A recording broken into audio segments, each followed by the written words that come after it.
Hope you are all doing well. My name is Ritika Prasad, and it's an immense pleasure for me to welcome all of you to the sixth edition of Growth Sutra in 30-minute session. Before we start the session, I request all the participants as you join the session, please introduce yourself by mentioning your name and your location in the comment section. Also, if any participants have any queries, please put that in the chat window. We'll try to answer that soon. So, as we begin our session, I would like to introduce you to Mr. Vishwendra Verma, who is the host for today's virtual session and also the founder and CEO of GrowthSutra. Over to you, Vishwendra. Thank you, Ritika. Thank you so much. And I just want to add, while Ritika talked about this is going to be the sixth session, and that is true, but we have also started with a series, and this is the second series, second part of that series, which is on qualifying leads. I'd like to first of all welcome all the guests who are going to be joining with me today on this session, and then I also welcome all the people who will be joining this session from across the globe. So good morning, good afternoon, and good evening to every one of you. Customer acquisition is a constant struggle, as you all know. That's what, in fact, when I mentor or when I speak to any of the entrepreneurs of the emerging enterprises, they most often share that making sales or letting people buy is a big challenge, is a big struggle for them. But one thing which they need to understand, they are not alone. Marketing and sales leaders, even from large enterprises, they share the same sentiments. And the path to customer acquisition is not easy, but qualifying leads effectively is the only way out. You would agree that the leads which are lying either in the CRM or with the sales team or with any of the team, with the marketing team, these are the hidden treasure for every organization. And if you use an expert model to qualify a lead, then you can have a competitive edge, not only in terms of successfully converting that lead to a customer, but it will also give you an edge over your peers. So we are going to start with the second series, as I shared earlier, with the second session today on qualifying leads. And this time we are going to cover financial nuts and bolts that can be leveraged for qualifying leads in an effective manner. I'm going to also introduce Dennis here. Hi, Dennis. Good morning. Hello, everyone. So as a short profile, Dennis is the senior advisor to Growth Sutra team. He's based in Florida. Technology product and platform companies gain immense benefits from his data-driven approach to building marketing communication program that deliver value across the sales funnel. He's also the founder of Romance Numbers, and he's a trainer. He's a seasoned marketer. So there are many roles, many hats, which many feathers, which Dennis now have on his hat. About me, I have been in the industry for the last 23 years. I worked with largely technology companies as either marketing lead for a geo or for a business unit.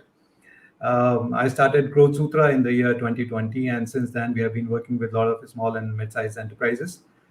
So that's a short nutshell about me.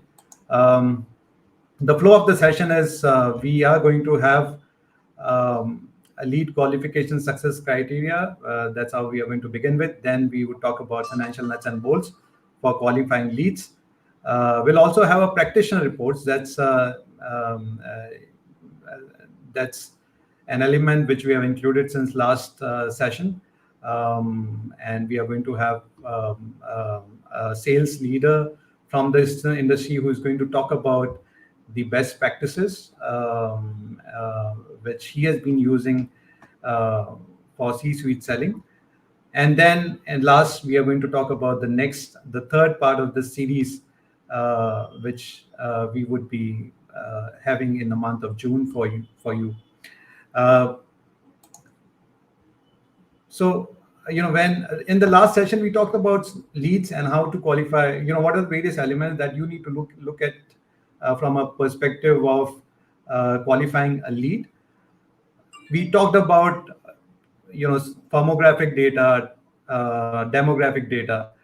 These are important to understand whether the lead fits the market potential which you have, or whether lead fits the product or solution that you have for them. What is also important is to understand or to assess buying potential and authority. This is where you have you can assess whether they have the budgets to determine if they have the financial means to make a purchase, and who is the decision-making authority that indicates if they have the power to make a purchase decision. The other element of unveiling a lead potential is understanding the engagement and interest which they have with the brand, with your organization. And this is important to understand what is the lead's level of engagement and interest in your business. The other important element is timing and urgency. And this actually helps you evaluate whether the project timelines or upcoming contract renewals can help determine their readiness to buy. Urgency indicators, either in terms of needs or time-sensitive opportunities, can also indicate a higher likelihood of conversion.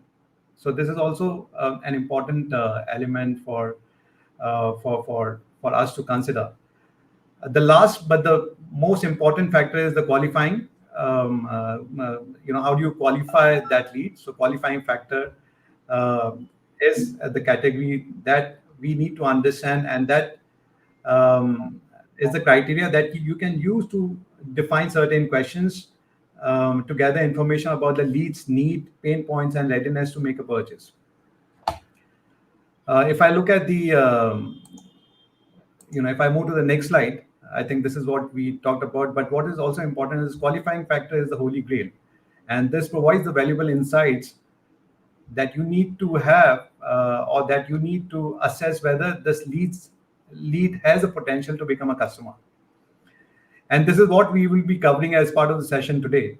But before I give mic to Dennis, I would also like to share a statement from Brian Tracy, who is a motivational author and a speaker. He mentioned that approach each customer with the idea of helping him or her solve a problem or achieve a goal, not of selling a product or service. And you would understand that resonates with what I shared in my previous slide, especially in terms of qualification of the qualifying factor.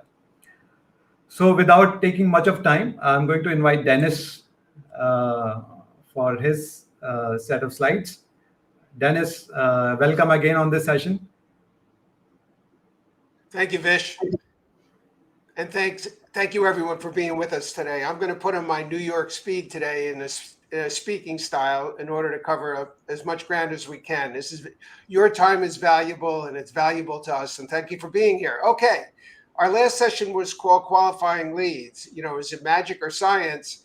So continuing with that thought, a rabbit's foot may bring good luck to you, but it didn't bring any luck to the rabbit. And I don't want you to rely on luck when you're qualifying leads. I want you to work on a science part of it. And it is a scientific principle. So we're going to go right through that today. All right, Vish, we're talking about a treasure map. Okay, this is a pirate treasure map, right? This is a classic movie with a pirate and there's a treasure and etc. What I want to bring out is how different a treasure map is from a normal map. You take out a normal map, you say, I'm here, I'm going there, I'm making a left, I'm making a right, I'm going to drive for 10 miles, etc. Treasure maps are not like that. Treasure maps have hints. They have hints. When you get to here, you get a big hint. And if you're lucky, you figure out and how to interpret that hint well, and you take the next hint, you go to the next place. So a treasure map which leads to treasure, has to be interpreted correctly in order to find it. Okay, Vish, what are the kind of hints, Vish, that the maps help us with? So you're looking for the short and longer term priorities and plans. Now that relates to an entire industry or sector, not just a particular company. What are the long-term priorities for the energy sector? Okay, but this is more applicable to individual companies, but I am pointing out an entire sector of stocks behave very much the same depending on the economic conditions. What current problems that they have that they don't really want anyone to know about? They have problems, and the problems are public, but they don't want anybody to know about them, so they don't talk about them in that way. But there are problems, and how do we know that? Because they're buried in the numbers. Okay, what might be the pitfalls and obstacles that apply to their progress, which they may not even be aware of? Any tech company might be working with customers around the world, and you may know about obstacles that you've encountered for your existing customers that this new prospect may not even be aware of, that you can use in your go-to-market. How does this particular company stack up versus their direct or even indirect competitors? If they were sitting on an unusually large pile of capital, if they had so much capital it's being underutilized and could be spent elsewhere. I mean, just imagine you found a company like that that's sitting on a lot of money, and so much money they're underutilizing it in their investments, and Wall Street is punishing that company because they've not used their money effectively. And then quite obviously, what can you rule out of your company's value propositions that are probably not even related? And so why push those at the client? Okay, that's a treasure map. And how do we interpret these things? Okay, Vish. So, Vish, our first question for today. Yeah, it's which market sectors perform during a recession? And I believe we covered this as part of the last session on qualifying leads. Is it magic or a sign? But I think it's important to kind of understand how many people can recall that question and share the answer. But there are 4 options which have been shared. A, defensive sector, which is healthcare, consumer staples such as food and beverages, utilities, and essential services. Cyclic sector, which is automotive, construction, manufacturing, and consumer discretionary, such as travel, leisure, and luxury goods. Financial sector, and last option is the technology sector. So do share the options in the comments, so that we can understand which one would you prefer as a sector that can perform during a recession.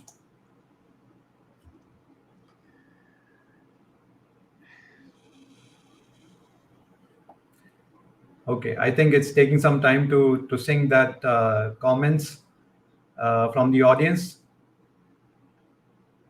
Dennis, you'd like to share your insights here? I would. Let's give him a hint in the next slide, Vish. Yeah.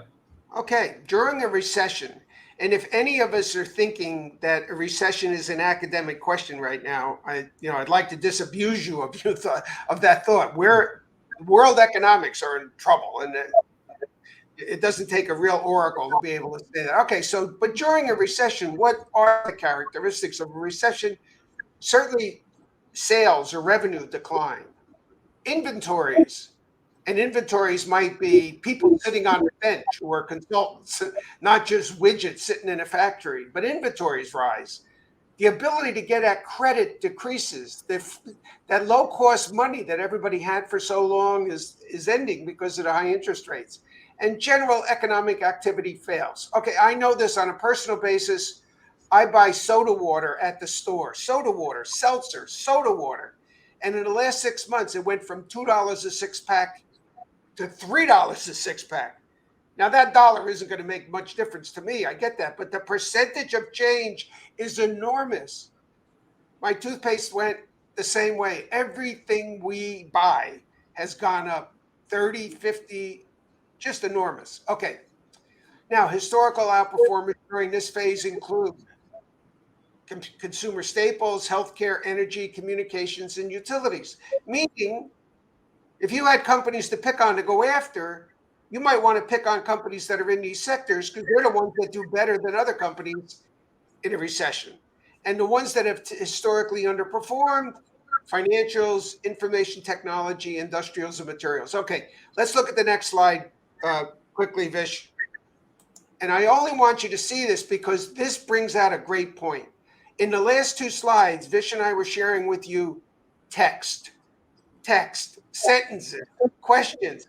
It's meaningful. Here's the exact same questions presented graphically. This is a graphic of everything we just said.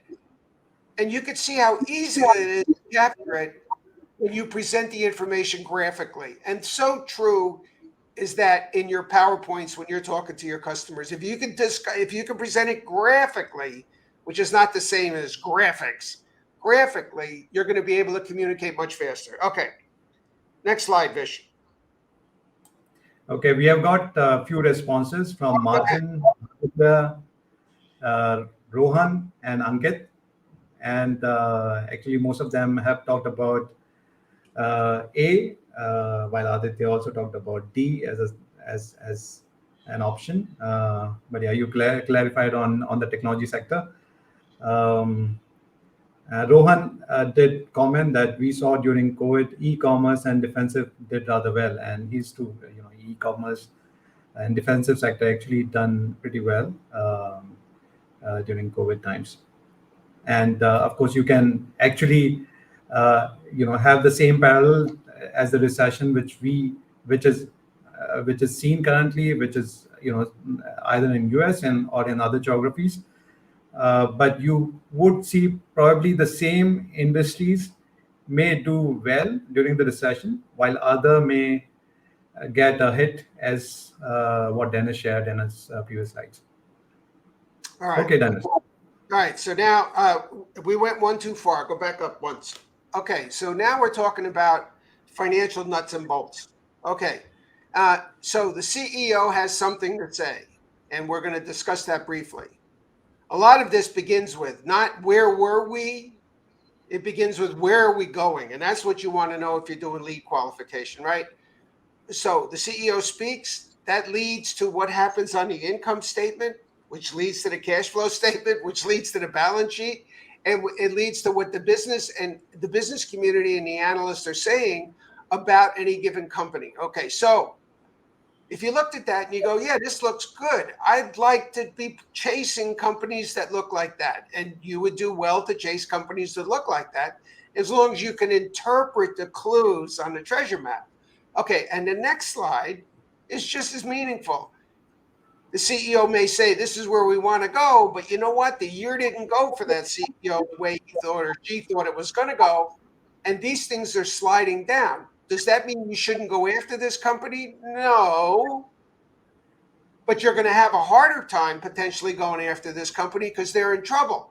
However, I've maintained for centuries, it seems now, if tech teams, sales and marketing teams are specializing around healthy companies and distressed companies, because it's two very different go-to-market cycles and very different market communication plans, very different people you send over to each account. There's money to be made in both directions, just like people can make money when the market goes up and the market goes down. So both of those are true. Now, Vish, how do we know what the CEO has to say? Okay, so what are we looking for here, Vish? What are we looking for? So we are looking for which public document to look for leadership vision and goals. So if you have to, in all the financial statements and reports, which public document would you normally look for a CEO statement or vision, or even in terms of their goals for the year or for the coming few years? So that's a question for the audience, and audience can select option A, which is on annual report or quarterly financial reports. That's option B It's a 10K report, which is option C, and equity analyst reports that option D. So I would request audience to share their answer to this question.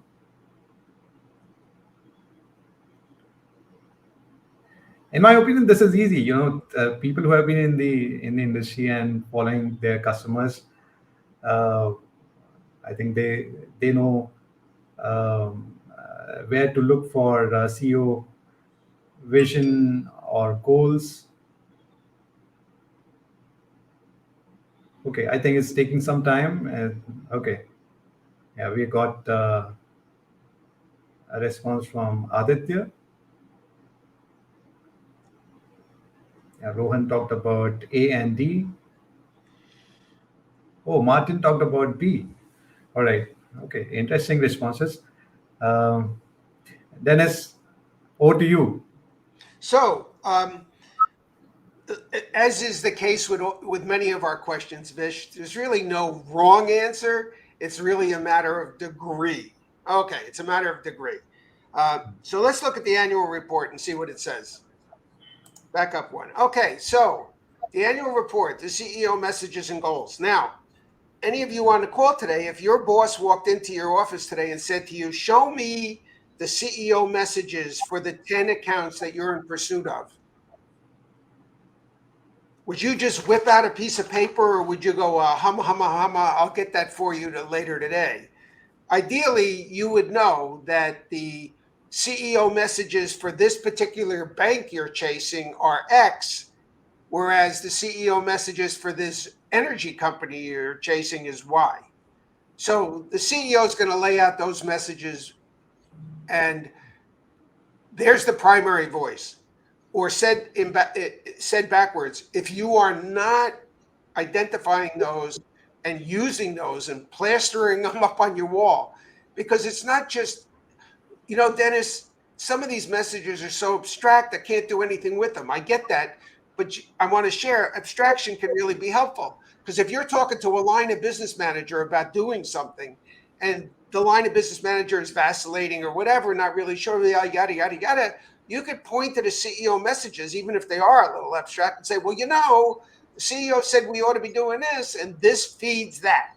So the CEO's messages are really your ally when you're talking to anybody else that isn't in the C-suite at the company. Okay, the quarterly financials, that's telling us the progress we're making each quarter as we're going, the adjustments in strategy that may be getting made each quarter, the 10K report.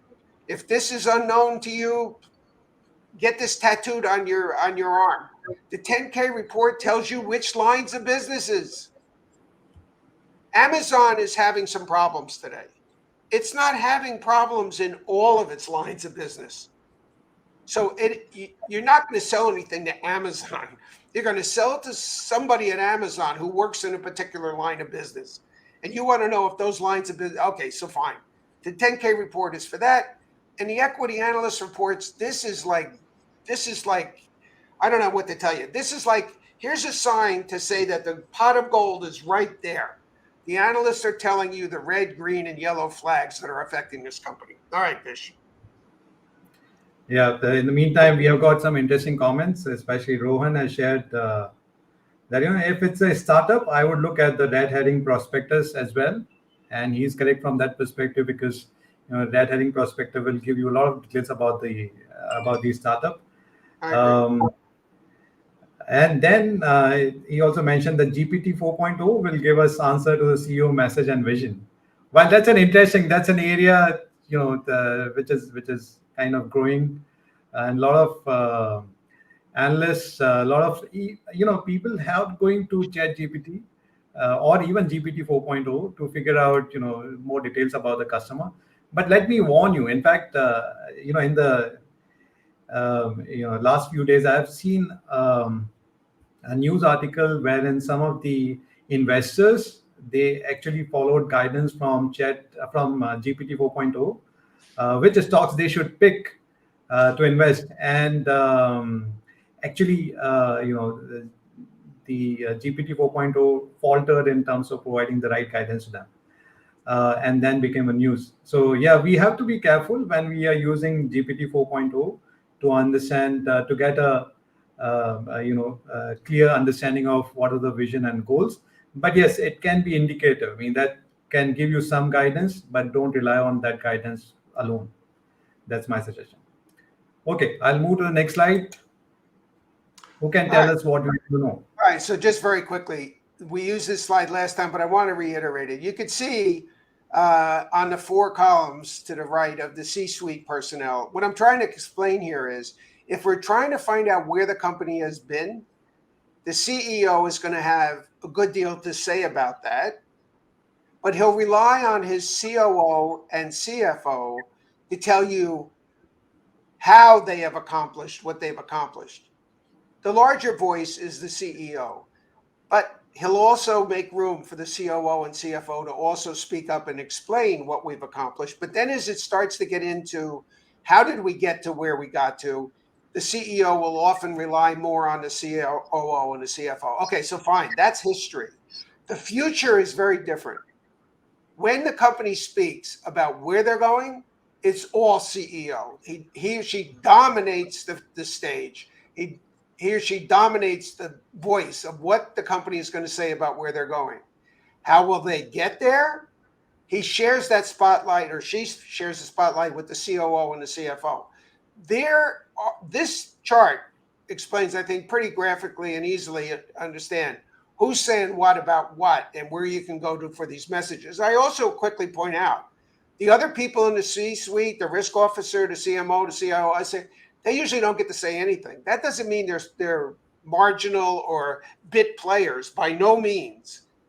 It's just in public. And what we're looking for here is public information. If you're looking for in public what the company's characteristics are, this is where to spend your time reading up. Thanks, Vish. Thanks, Dennis. I think that also gave me an opportunity to invite our guest today, who will be joining us as the practitioner and who will be sharing his insight, because he has been in the C-suite selling for close to more than a decade now. I think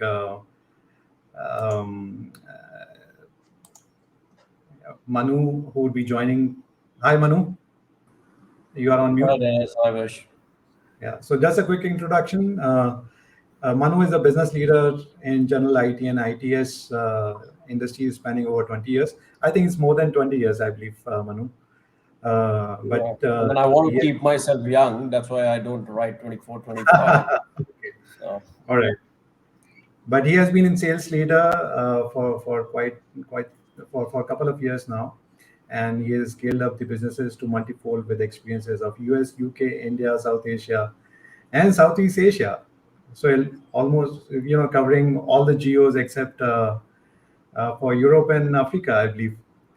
But he's a firm believer in leadership philosophy who fosters innovation and collaboration and promote an entrepreneur mindset. That's interesting. Manu, do you have anything to add, especially the subject which you're talking about, C-suite selling? Yeah, but before that, just a comment on this. Never take the profile of a salesman very seriously because he tends to oversell himself. So that's a disclaimer which I want to give here.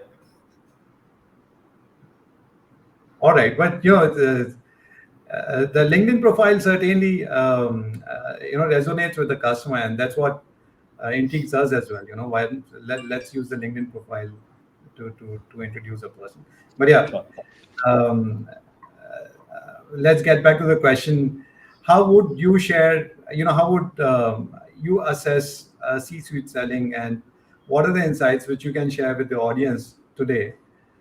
Considering the fact that most of the people, especially when they are selling to a C-suite, it becomes very challenging for them.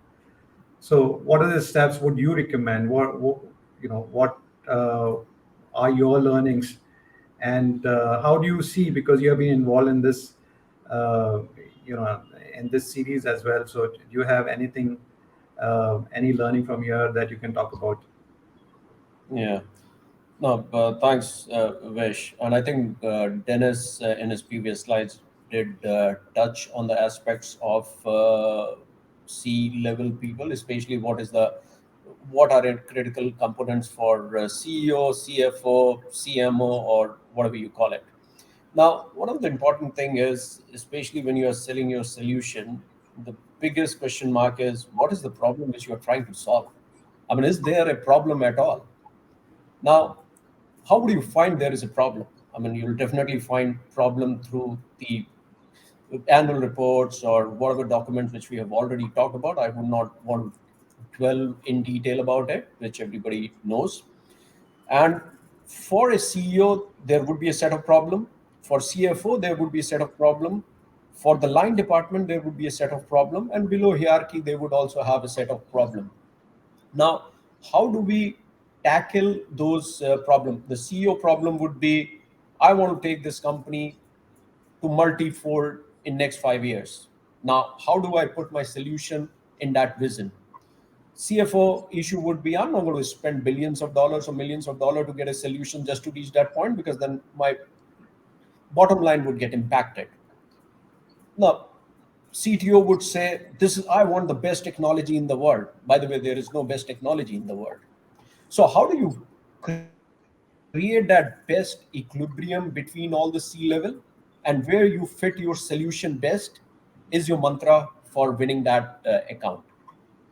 And always try to look at not what your product has, but the problems which your product can solve.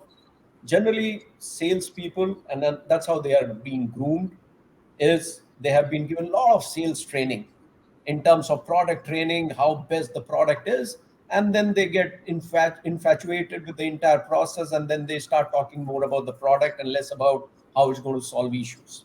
So my first prescription is, get out of that trap, look at the problem, and look at how your product can solve it. That's one. Second is, how do you qualify leads is also very important, because every discussion doesn't result into leads. And salespeople tend to believe that whatever discussion they have done, and if there is an iota of positiveness, they call it a lead. That doesn't always happen. There has to be a matrix, and there has to be very objective matrix in terms of understanding and qualifying leads. My experience when I was growing up the ranks in sales, and it's a very hyper competitive market, you have numbers which you have to achieve. You take a discussion with a prospect and you say it's a lead, and then you start building arguments around that to substantiate your point that it's a lead. So that becomes very subjective qualification of lead. Never do that. Never ever do that. I mean, be very compassionate with respect to how you qualify leads. Take a matrix, because what you're doing at the end of the day is you are chasing a wrong target. Then you are wasting your time. So don't waste your time. Qualify your lead without any emotions, without any burden of target. If you think with your qualification metric that this is the lead which I'm going to go forward, please go forward. But don't fool yourself. Don't lie to yourself.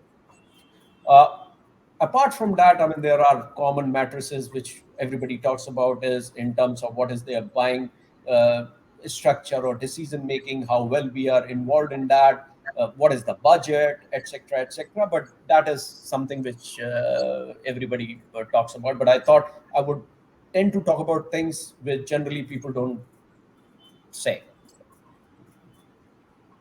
Thanks, Manu. I think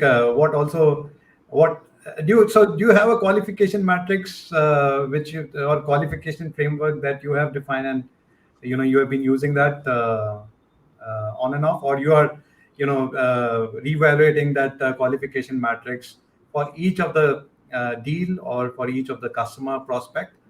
How do you tackle the qualification matrix here? Yeah. So every organization and every salesperson tend to use a qualifying matrix. I mean, if they don't have a matrix, then their boss becomes that qualifying matrix. They decide as to which would be qualified as a lead and which won't be. Now, obviously, over a period of time, the qualifying criteria have also changed, and it's a living document. I mean, if we get into an economic uncertainty, the qualifying criteria are different than what is when we are in economic growth. So there is no one pill in terms of qualifying leads. Yeah. Now your question is, in this current time, do I have an economic the lead qualification sheet? Yeah, I do have lead qualification sheet. Does my team have it? Yes, they do have it. But my qualification lead is different than my team. So generally, what I do talk about in that qualification lead, which my team has, again, what is the problem which we are solving? What is the best mix of my product with their need? How well we are in that account in terms of my relationship. Fourth, uh, how commercially my product is viable for that organization. I mean, if it's not, we should stop that discussion. And fourth, what is the long-term value my product can create for this organization? These 5 points do help me whether I need to invest my time and also organization time for that account. And I'll give you examples. I mean, there are times when we qualify a lead, it might be a small organization, but we think, no, there could be a huge prospect. So instead of selling it, we also try to invest. And our investment from the sales side is, let's take the hit on our bottom line, but let's invest in that account. All right, that's interesting. So, while we do not have enough time to but the conversation is getting more interesting, and we are getting questions as well. So there are two questions which I'm going to talk about. There's one from Rohan: how do you create sales training programs like Miller Heyman who help you map organization and dependencies? And Aditya has shared the hurdle that we as salespeople face is to be able to connect with the C-suite decision makers. Could you share a tip or two as to how to get noticed by the top rung? Okay.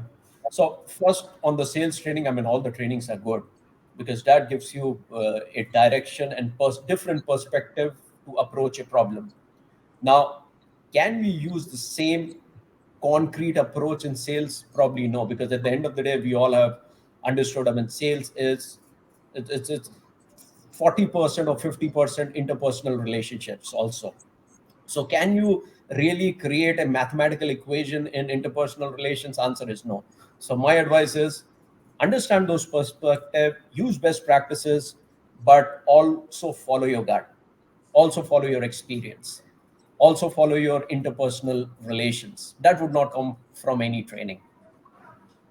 Thanks, Manu. I think, in terms of the sales training programs and the sprint which we are having, especially in terms of qualification leads and Wall Street concepts, which wherein Dennis has been sharing his insights, that connects with the training programs. I would always recommend that sales or marketing people who are in sales or marketing, they should always keep some time for educating themselves in terms of what are the new trends which are there in the industry from the sales qualification perspective, or in terms of sales negotiation or sales management. So that's where we are running this complimentary session, and that's for 30 minutes only. So you can come join us for 30 minutes, listen to our our discussion here, and we also have on-demand videos which are there on YouTube. You can access those videos. You can listen to those insights, and that will help you, or that will equip you with some guidance, with some practitioner real time practices which you can follow, which you can use for your ongoing deals or ongoing conversations which you're having with your prospect. And one point which I want to probably add here is especially the training like these, and as I said, I mean, it's a fast changing world, right? I mean, Yeah. if you look back when I started my career, I mean, we never used to talk about annual reports in terms of selling things. But today, if you don't know the organization in and out, you won't make yourself relevant to that organization. So what is your Yeah. competitive edge? I mean, you put 5 colas and they would be more or less same. But in this world wherein you have to differentiate yourself, and for a B2B organization, differentiation is only two. One is the product, and second is the salespeople. And if salespeople don't invest in themselves in terms of understanding how fast world is changing and what are the tools available in the market which they can use to make themselves smarter and relevant, I think if they don't do it, they're missing the plot. Exactly. Absolutely. So the other question, which was primarily on the C-suite decision makers, how we can connect. I think the best way is to understand the C-suite vision, their goals, and that you can easily access from the annual report. That you can easily access from the from what Dennis shared earlier. But there's a lot of insights which is available in public domain, and what is needed is to learn how to extract those insights, and that's where the treasure map comes into play. All right, so let's move back to Dennis. Dennis, yeah, let's continue with the session. All right, and I'm going to go through. We just have a few more slides left now, Vish. And thanks, Manu, for what you shared there. Okay, another slide there, Vish. Okay, here's a CEO of a company. The red arrows tell you what she's talking about. Okay, we're going to lower our costs. We're going to lower our cost, and we're going to lower our cost, and we're going to be more efficient, and we're going to be more efficient, and we're going to return our capital back to our shareholders. Those are not like wish lists. This is her pounding a table saying what this company is about. We are, and I took out, there's blanks because I don't want you to know who the company is. It's all about technology, improving efficiency, lowering cost, and returning capital to the shareholders. That's what she's saying. Period. It's not, I'm going to open 17 warehouses in Japan. This is all about what she is saying here. Okay, next slide, Vish. And when I showed the up and down arrows, this is what I was talking about. Every public company in the world, even if they're fudging their numbers, has to produce these documents. There's an income statement, cash flow statement, and balance sheet. If you're not familiar with these documents of the company you're calling on, you're doing yourself a disservice. Okay. Without going into any detail about this, the income statement says, what did we earn? At the bottom of that statement is a number. That number goes into the top of the cash flow statement. And the cash flow statement tells you how liquid are we. If we're not liquid, we're in trouble. If the recession comes and we're not liquid, we're in trouble. Okay? Dennis, it seems there's a problem in your audio. There's some noise which is coming when you speak. All right, I'm backing away from the mic a little bit. Is that any better?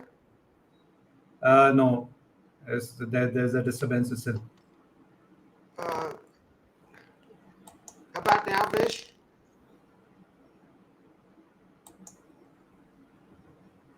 Yeah, You can hear me. I can hear you, but there's a disturbance when you speak. I don't know what to say. I got one mic turned off here. Okay. All right, let's go ahead. All right, I'll do the best I can. Okay, the bottom number on the cash flow statement is the top number on the balance sheet. So, income statement, what did we earn? Cash flow statement, how's our liquidity? And the balance sheet is what are we worth? Next slide. Now, taking those Dennis, you may like to rejoin while I ask this question to the audience. Okay. Yeah, so that we can reduce that quota. Okay, so that's the question for the audience, and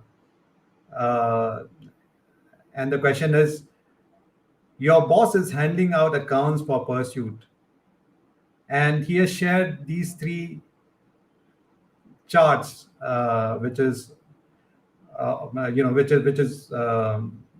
three different accounts.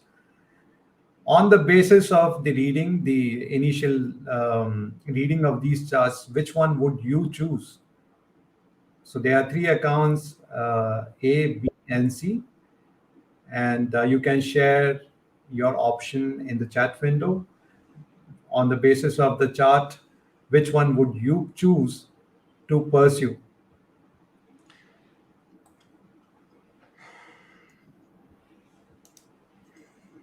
Hi, Dennis. Welcome again. Thank It's you. much better now. Okay, you can hear me all right? Yes, we can. Okay, hear you. great. All right, let me plow through this. Okay, I've set up three slots. There's three boxes to choose from. I don't want you to pick green, pink, or blue. I want you to pick one box or a different box or the other box. Here's the basis. I'm not trying to trick you. All of this information is meaningful, so you don't have to worry about me trying to pull a rabbit out of our hat. The question is, does your mind just look at this and say, you know what? I don't know what any of this means, but if I had to pick one, I would pick one, and this would be the reasons why. And that's the spirit of the question. You don't even have to know what the stuff means. It's just public information. Okay. Did people pick any there, Vish? I think it's taking time. All right, let's go to the next slide. Because again, Yeah, there's no wrong answer. Let's go to the next slide. Okay, here we are. So the first slide is ArcBest. It's a trucking company. The second slide is Google. The third slide is Centene, a pharmaceutical. Okay, what can we conclude from this slide? Well, now that I'm going to share, the green is the revenue or sales, the P is the pre-tax profit, and the E is the earnings. You could see that ArcBest, and I'll bet no one on this phone call has ever heard of ArcBest. Okay, you can see that ArcBest numbers are up, straight, and parallel. They're delightful. They're delightful. Google's numbers, not so much. As a matter of fact, in this last quarter, they're having trouble. Their sales are going up, but their pre-tax profit is going down, and their earnings are going down. And what does that mean? That means they're spending too much money on stuff they probably shouldn't be spending money on. Okay, so fine. Or the cost of goods to produce stuff, whatever. The advertising dollar. Okay, Centene had problems a year ago, and they're pulling out of it. So there's no wrong answer to this question. It's just, which of these three would you like to be chasing? And remember, you can find money when the market goes up, and you can find money when the market goes down. Now, the trick part of all this was the person I'm talking about here is actually ArcBest. That CEO I told you about, that CEO, that woman, she's ArcBest, and she's the one that's talking about whatever she's talking about. Anyhow, next slide. And that's what you can make out a difference, especially when you look at the chart. So the trucking company chart is way much better as compared to the other two. Right. charts. And if your boss was handing out companies to go after and said, who wants to go after ArcBest? Everybody would look at themselves and goes, who the heck is ArcBest? I don't want anything to do with ArcBest. And they might be the most, okay, fine. Let's go to the next one quickly. Okay, here's what the equity analyst community happen to be saying about the utility industry. What is the utility, what are they interested in? They're screaming to reduce the cost of operations. So if you're going to sell something that doesn't speak to that issue, I'm not saying don't sell stuff that doesn't speak to the issue. I'm just saying you might have a harder time selling, or you might have an easier time selling if you're selling into what reduces the cost. Next slide. I'm just trying to pepper you with what's sitting in the public domain. Here's an E-Trade analyst report. There's an analyst report on E-Trade from 2018. And what it said is, E-Trade ought to focus on technology enhancements in order to strengthen its digital and mobile platforms. Okay, I get that's old news, but I got news for you. In July of 2023, there's going to be another analyst report. They come out every quarter, and it says stuff like this. If you're selling technology into digital and mobile, you'd probably be real happy to know that this report exists. So when you go over there, you can say, hey, it ain't me talking, it's the analyst community. Next slide. And here's the antithesis of this. Oklahoma, the state of Oklahoma in the United States has just banned banned. They won't do business with BlackRock and State Street.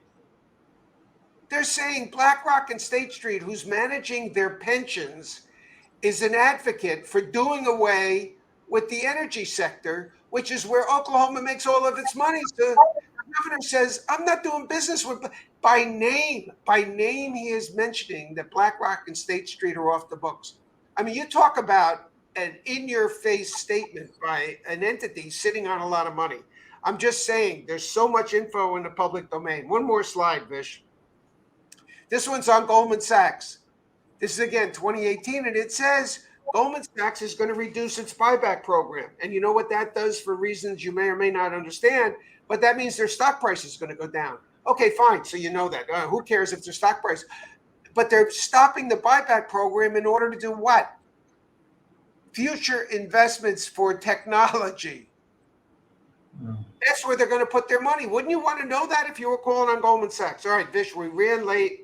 I got a few more slides, but I can skip those. Yeah. Possibly we can take these slides in the next session. We are going to have a third session on qualifying leads in the month of June, and we can cover some of these slides there. Of course, we had an interesting conversation today, but considering that we have already shot the time which we have kept for the session, so we'll take a break, and we are going to come back again in the month of June.